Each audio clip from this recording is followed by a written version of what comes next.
चमकपुर गांव में गोपाल नाम का एक लड़का रहता था।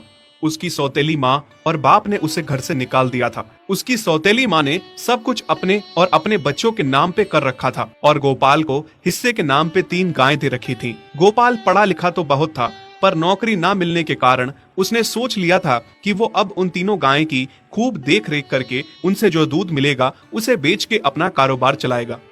अब मैं बिल्कुल अकेला हो गया हूँ। गौ माता, तुम तीनों के अलावा मेरा अब कोई भी नहीं है। बस मेरा घर चलाने के लिए तुम तीनों को मेरी मदद करनी होगी। तीनों गायें बहुत ही हट्टी कट्टी और जवान थीं और रिश्ते में भी एक दूसरे की बहनें लगती थीं। चंपा, चमेली और मैना। मैना सबसे बड़ी और समझदार गाय थी।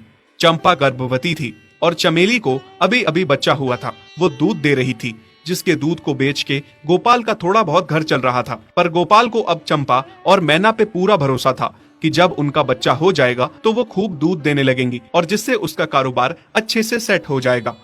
देखा चमेली बहन, हमारे मालिक को कितनी उम्मीदें हैं हम तीनों से। हाँ चंपा, सुना मैंने, मालिक ने हमसे कितनी सारी उम्मीदें लगा रखी हैं। और उम्मीद रखे भी क्यों ना, कितना समय खर्च करते हैं मालिक हम पे और कितनी सेवा करते हैं हमारी, कितना खिलाते पिलाते हैं हमें। और फिर हम मालिक की उम्मीदों पे खरा ना उतरेंगी तो धिक्कार है हमारी जिंदगी पर। सही कह रही हो बहन तुम। चलो हम तो मालिक के लिए कुछ ना कुछ कर ही लेंगे। तुमने बच्चा दे दिया है, दूध भी दे रही हो, मैं भी गर्भवती हूँ। थोड़े दिनों में मैं भी बच्चे को जन्म दे दूंगी, फिर दूध भी देने लगूंगी। लेकिन इस मैना दीदी को देखो, हम दोनों से बड़ी हैं, एक बार भी बच्चा न दे पाई आज तक। क्या इसका फर्ज नहीं बनता मालिक के लिए कुछ? ये तो बड़ी हैं, हमसे ज्यादा इसको मालिक के लिए करना चाहिए था, लेकिन हम छोटी होकर इतना सोच रहे हैं। तुम दोनों ऐसा क्यों कह रही हो? क्या गलत कह रहे हैं हम? सही तो कह रहे हैं। कितने सालों से बांझ पड़ी हो तुम। ऐसा कैसे कह सकती हो तुम? बच्चा देना ना देना मेरे हाथ में थोड़े ना है। मैं भी तो माँ बनना चाहती हूँ ना। मैं भी चाहती हूँ कि दूध दूँ और मालिक को मेरे दूध से कुछ फायदा हो। अरे तुम क्या बच्चा दोगी जो इतने सालों से नहीं दे पाई? तुम ये ख्वाब लेना बंद करो कि तुम बच्चा दोगी और तुम्हारे दूध से मालिक को कोई फायदा होगा। दोनों छोटी बहनें बड़ी बहन मैना की बेबसी का मजाक उड़ाती हैं और उस पे हंसती हैं। इस बात से मैना बहुत दुखी होती है और रोती है कि उसी की बहनें उसको दिलासा देने की बजाय उसे ताने मार रही हैं, उसका मजाक उड़ा रही हैं। फिर एक दिन गोपाल का पड़ोसी उससे कहता है, अरे गोपाल, तुम्हारी 2 गायें तो ठीक है, एक गाय का क्या है? उससे तुम्हें कोई फायदा नहीं है, बेच क्यों नहीं देते उसे? अरे नहीं नहीं भाई साहब, बेचना क्यों उसे? अभी बच्चा नहीं दे रही तो क्या पता कल वो बच्चा दे दे। कोई भी काम जल्दबाजी में नहीं करना चाहिए।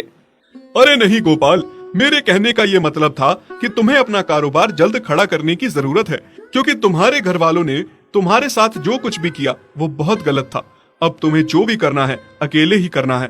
आगे शादी भी तो करनी है तुम्हें, उसके लिए भी खूब पैसा कमाना पड़ेगा। जब तुम्हारी सारी गायें दूध देंगी तभी तो कारोबार अच्छा चलेगा ना। हाँ, बात तो तुम सही कह रहे हो भाई। मेरी मानो तो तुम अपनी गायों को क्रॉस करवा के देख लो, शायद उससे बच्चा हो जाए। हाँ, ये सुझाव तुमने सही दिया, मैं कल ही ऐसा कर लेता हूँ। सुना तुमने मैना बहन मालिक की बातों को? कितना परेशान है मालिक तुम्हारी वजह से, पर तुम्हें तो कोई बात कह ही नहीं सकते। झट से बुरा जो मान जाती हो तुम। मैना ये सब सुन के बहुत दुखी होती है, पर करती भी क्या, उसके हाथ में कुछ नहीं था।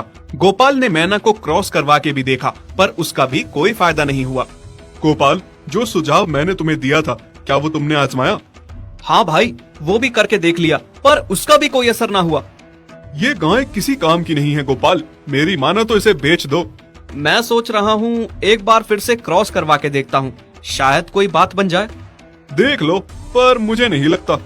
देखा, इन लोगों को भी पता चल गया, तुम बच्चा नहीं दे सकती, तुम बांझ ही रहोगी। सही कह रही हो तुम दीदी, इतने जतन करने के बाद भी बच्चा नहीं हो रहा तो अब क्या होगा? गोपाल मैना को एक बार फिर से क्रॉस करवा लेता है। दोनों बहनें चंपा और चमेली मैना के बांझपन का मजाक उड़ाती हैं और उस पे खूब हंसती हैं।